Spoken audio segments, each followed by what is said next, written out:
After a period of 6 months, the SIT, by piecing all available evidence together, including that from CFSL, from the forensics, we were able to zero down on the killer, namely Kenedy Khongsit, 32 years, a neighbor of the deceased.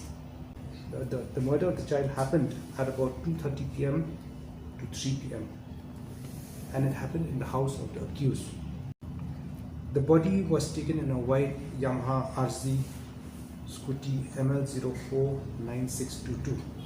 The accused has revealed that he had told the child to get a brush and a bucket while he was washing the syntax tank.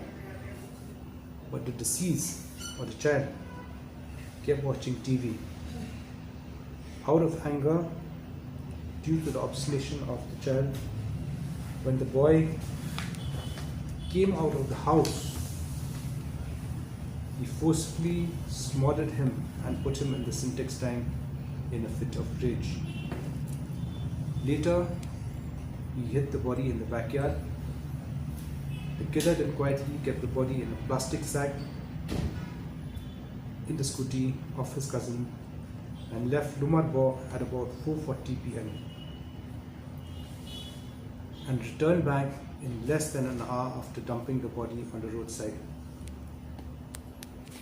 We have arrested him today in the afternoon. He has admitted to the crime. He will be produced before court and police remand will be taken to complete the investigation process.